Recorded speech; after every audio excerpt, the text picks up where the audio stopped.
नमस्कार, मैं हूं आपका दोस्त विजय विद्रोही। तो भारत के प्रधानमंत्री नरेंद्र मोदी की व्हाइट हाउस में अमेरिका के राष्ट्रपति डोनाल्ड ट्रंप से मुलाकात भी हो गई, कुछ समझौतों पर भी बात हो गई, प्रेस कॉन्फ्रेंस भी हो गई। अब आगे क्या? कुछ लोग कह रहे हैं भारत की ट्रंप ने बेइज्जती कर दी। कुछ लोग कह रहे हैं कि भारत का वो मान सम्मान नहीं किया, बराबरी का दर्जा नहीं दिया और अपनी बात हावी रखी।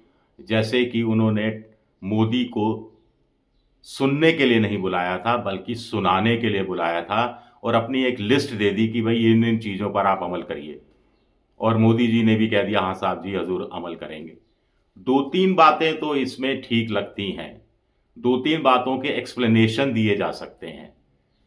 एक बात कि ट्रंप ने भारत के प्रधानमंत्री के पहुंचने से, अमेरिका पहुंचने से 1 डेढ़ घंटे पहले फिर रेसिप्रोकल टैरिफ की बात कर दी। उसमें भारत का भी उल्लेख कर दिया कि जो देश हम हमारी चीज़ों पर जितना टैक्स लगाएगा, हम उस देश की चीज़ों पर उतना ही टैक्स लगाएंगे, ना कम ना ज़्यादा, और भारत पर भी ये चीज़ लागू होगी। अब जो कुल मिलाकर कहानी ये है कि भारत जो अमेरिका से चीज़ें आयात होती हैं अमेरिका से भारत को, उस पर 9.5% का औसत टैक्स लगाता है और भारत से जो सामान अमेरिका को निर्यात होता है, उस पर अमेरिका 3% टैरिफ लगाता है, यानी भारत अमेरिका से 6.5% टैरिफ ज़्यादा लगाता है। तो अब या तो भारत को 3% टैरिफ करना पड़ेगा तमाम चीज़ों पर, या फिर भारत से जो सामान भेजा जाता है, जिस पर अमेरिका 3% टैरिफ लगाता है, उसको अमेरिका बढ़ाकर 9.5% कर देगा, 6.5% ज़्यादा कर देगा, जिससे भारत का माल अमेरिका में ज़्यादा महंगा बिकेगा और हो सकता है कि माल के निर्यात में कमी आ जाए। अभी भारत और अमेरिका के बीच में भारत के पक्ष में ट्रेड सरप्लस करीब 3 लाख करोड़ सालाना का है, करीब 46 बिलियन डॉलर सालाना का है। चीन के साथ, चीन का ट्रेड सरप्लस अमेरिका के साथ 295 बिलियन डॉलर का है। चलिए, पहले कह दिया था ट्रंप ने, बातचीत के दौरान भी मुद्दा उठा दिया, फिर प्रेस कॉन्फ्रेंस में भी ये मुद्दा उठा दिया और प्रेस कॉन्फ्रेंस में भी फिर भारत का नाम ले लिया। फिर कह दिया कि साहब देखिए, भारत ये करता है, वो करता है, हम वही करेंगे जो भारत कर रहा है या दूसरे देश कर रहे हैं। इसका सबसे ज़्यादा नुकसान भारत को होगा, थाईलैंड को होगा। शेयर बाजार में भी इसका असर देखा गया है, शेयर मार्केट भी नीचे गया है, ऐसी भी खबरें आ रही हैं जब मैं ये वीडियो बनाने बैठा हूं। दूसरा, अमेरिका अवैध रूप से जो भारतीय रह रहे हैं उनकी वापसी कर रहा है। पहला जहाज अमृतसर में उतर चुका है, 104 लोग आ चुके हैं, बेड़ियां बंधी हुई, हथकड़ियां बंधी हुई। दूसरा, किस्त में भी लोग आने हैं, तीसरी में भी आने हैं, चौथी में भी आने हैं। अभी तो 100-200 लोग ट्रिप और लगेंगी इस तरह की। 7.25 लाख भारतीयों की अगर पूरी बात की जाए, या 18,000 भारतीयों की बात की जाए, जिनकी पहचान हो चुकी है, जो वास्तव में अवैध रूप से रह रहे हैं।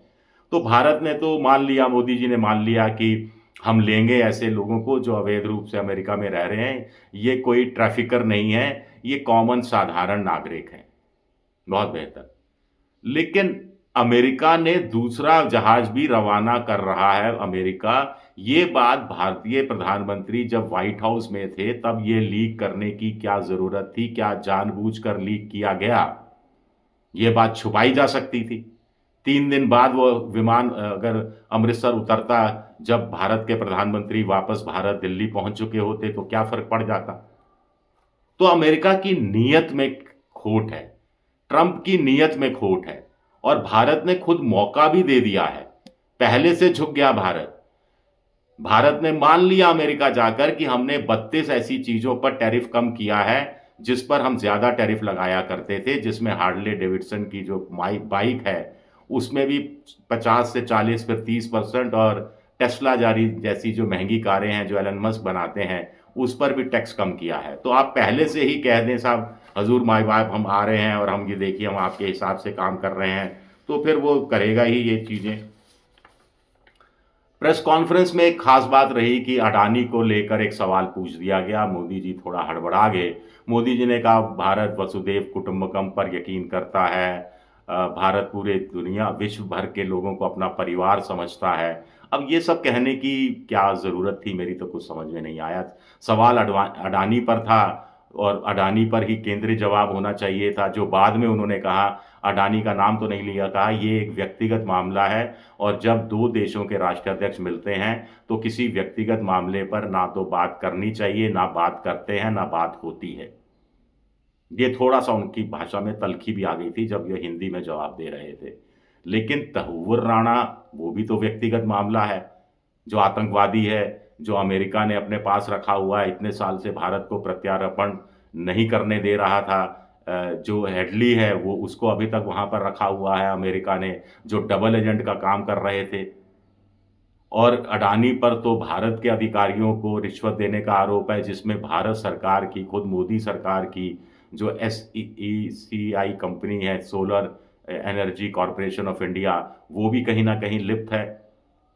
खैर, कुछ लोग ये भी सवाल उठा रहे हैं कि एलन मस्क के मिलने चले गए मोदी जी पूरे लवाजमे के साथ, विदेश मंत्री को भी ले गए, अजीत डोभाल को भी ले गए। एलन मस्क तो वो एक छोटे-मोटे मंत्री हैं, ट्रंप शासन में दुनिया के सबसे अमीर होंगे, अलग बात है। फिर ट्रंप ने मस्क ने भी इस मुलाकात को कितनी गंभीरता से लिया, इस बात का अंदाज़ा लगाया जा सकता है कि वो खुद मौजूद थे, उनके 3 बच्चे मौजूद थे, जिनके साथ शरारतें कर रहे थे, जो आपस में शरारतें भी कुछ कर रहे थे और मोदी जी भी घुल-मिल कर मिल रहे थे।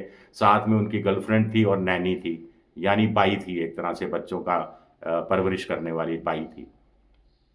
तो ऐसे में एक उद्योगपति से, एक छोटे स्तर के एक प्रोटोकॉल में जो बहुत छोटा मंत्री है, उससे मिलने की अलग से क्या ज़रूरत थी? अपने विदेश मंत्री को भी भेजा जा सकता था, विदेश सचिव को भी भेजा जा सकता था। तो इस पर भी कुछ लोग सवाल उठा रहे हैं।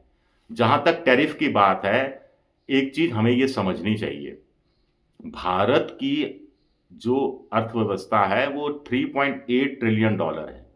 अमेरिका की अर्थव्यवस्था करीब $30 ट्रिलियन है। भारत की प्रति व्यक्ति आय करीब $2700 है। अमेरिका की प्रति व्यक्ति आय $86,000 है। और अमेरिका संरक्षणवाद को बढ़ावा देता रहा है। भारत से कृषि उत्पाद का और निर्यात हो, इसको कभी अमेरिका ने तरजीह नहीं दी। भारत का मैन्युफैक्चरिंग सेक्टर थोड़ा फले-फूले, इसको अमेरिका ने कोई तरजीह नहीं दी। तकनीक अमेरिका ने भारत को कभी नहीं दी, मुफ्त में तो कभी नहीं दी, दी तो शर्तें लगा कर दी, बहुत सारी चीज़ों में बहुत सारी शर्तें लगा कर दी।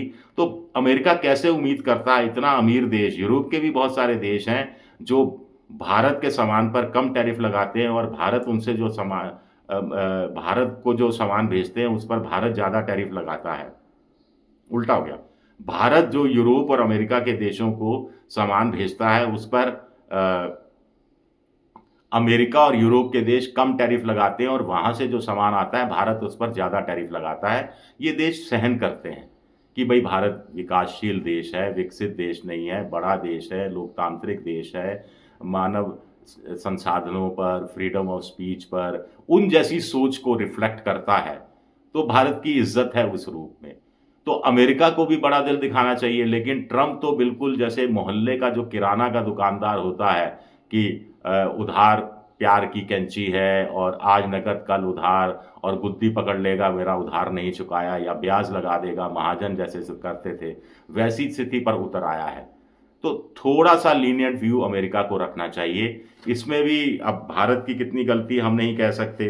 F-35 विमान, भारत को लड़ाकू विमान मिलेगा, ऐसा भी कुछ तय नहीं हुआ है। कुल मिलाकर ये तय हुआ है कि अमेरिका संभावनाएं तलाशेगा, क्योंकि ये F-35 जैसा विमान है, अमेरिका गैर नाटो देशों को नहीं देता है। नाटो देशों की मंजूरी लेनी पड़ेगी, उसमें कई सारी शर्तें होंगी, और एयरफोर्स को पसंद आए नहीं पसंद आए, राफेल के मुकाबले, या अगले 20 साल को देखते हुए, अगले 30 साल को देखते हुए भारत की जो वायुसेना की ज़रूरतों के मुताबिक वो फिट बैठे नहीं बैठे, तो ये हवा हवाई बात हो गई, एक तरह से हम ये कह सकते हैं।